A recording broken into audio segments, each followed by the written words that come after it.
I've always heard stories about the abandoned house at the end of my street. You know, the one every town has one. People would say strange things happened there. Lights turning on and off when the electricity had been cut for decades. Shadows that danced behind broken, grimy windows. And the most common one, footsteps echoing from the second floor when nobody had lived inside for years. I never believed any of it. Not a single word. To me, they were just campfire stories.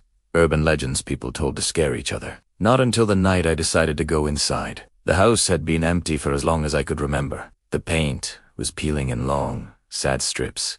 The windows were cracked, and the front door hung just slightly ajar, almost like an invitation. It was always waiting for someone curious enough, or foolish enough, to step inside. Every time I walked past it during the day, it looked harmless, almost pathetic. Just an old, forgotten building decaying with time. But at night, it felt different. It felt like it was watching. That one particular night, around 10 o'clock, I found myself standing across the street, just staring at it. The air felt heavy, thick, pressing down on my shoulders. The entire neighborhood was completely silent.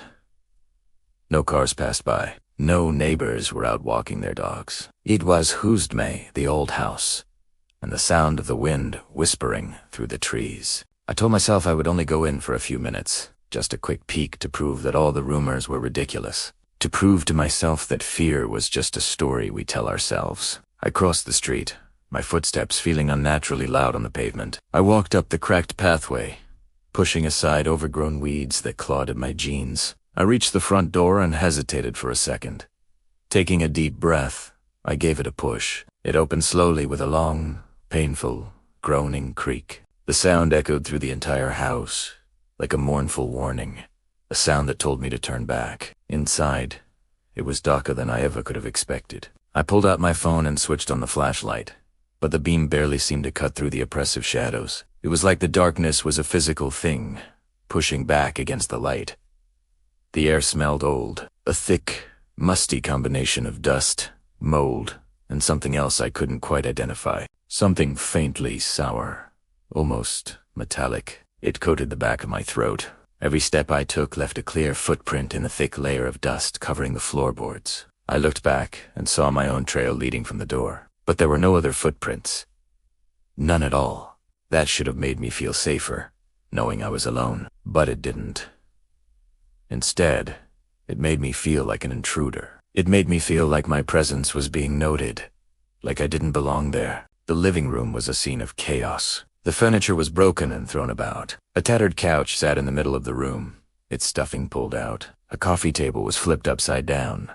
But the strangest thing was the walls. They were covered in long, deep scratches. These didn't look like normal damage from neglect or animals. They looked deliberate, like someone or something had dragged sharp claws across the plaster over and over and over again. I tried to laugh it off, my voice a nervous whisper. "Probably just raccoons or something," I said to the empty room. And that's when I heard it. A soft sound from above, a single, distinct thump. It came from the second floor. I froze. Instantly, I stood completely still, my body rigid, holding my breath, straining my ears to listen. Maybe it was just the house settling. Old buildings make noises all the time, right? That's normal. That's what I kept telling myself. My own thoughts, a desperate chant to stay calm. Then I heard it again. But this time it wasn't a thump. It was a step slow, heavy, deliberate. The sound of a single footfall on the floorboards directly above my head. Someone was walking upstairs. My heart started pounding so hard I could feel the pulse in my neck, hear it thumping in my ears. I raised my phone, pointing the flashlight beam toward the main staircase. The stairs were dark, and the top was completely swallowed by shadows. The light from my phone just couldn't reach it. I waited, expecting something to appear at the top of the landing. Nothing happened. The silence returned, thicker and more menacing than before. After what felt like an eternity, I forced my legs to move. I had to know what was up there. Maybe someone else had come in to play a prank. Maybe it was a homeless person seeking shelter. That would make sense. That would be a normal, Rational explanation. I needed a rational explanation. I placed my foot on the first step. It creaked loudly, the sound explosive in the dead quiet. The second step, another agonizing creak. The third, with every step I climbed, the air seemed to get colder, heavier. It felt like the house itself was resisting me, pressing in on me, not wanting me to go any further. I was about halfway up the stairs when my phone flashlight suddenly went out. It didn't flicker. It didn't dim slowly. It just T8. 1 second there was a beam of light.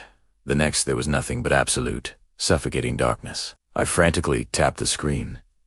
Nothing. I pressed the power button again and again. Nothing. My phone was completely dead. The silence around me felt crushing, amplifying every beat of my heart, and then I felt it. A cold sensation on the back of my neck, like the tips of icy fingers gently, almost curiously, brushing against my skin. I didn't move.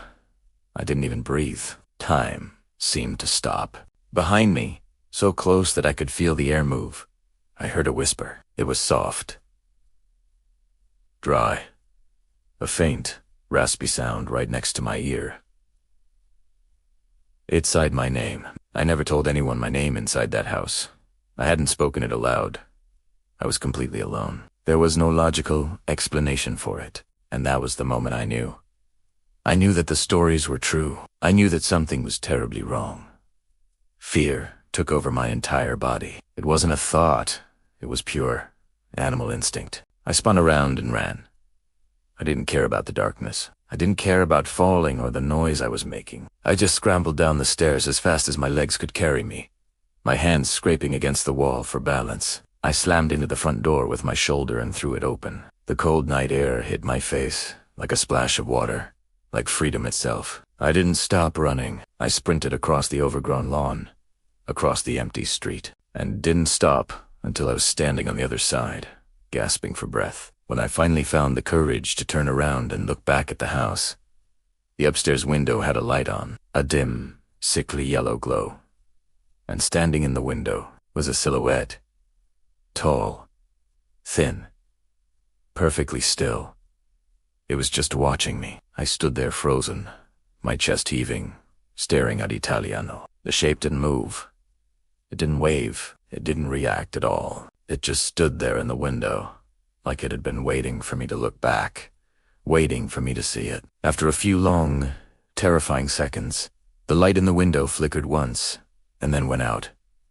The silhouette vanished. The house returned to complete darkness, as if nothing had ever happened. I never went near that place again. I don't even walk on that side of the street anymore. But sometimes, late at night, when the house is quiet and the world outside is asleep, I hear something just outside my bedroom door. A soft step.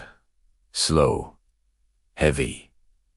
And sometimes, when I'm just about to fall asleep, I hear a whisper, faint and dry, right beside my ear, smudging my name. Thanks for listening to my story. If you've ever had a similar experience, let me know in the comments. And if you enjoyed this, please like and subscribe for more. Stay safe out there.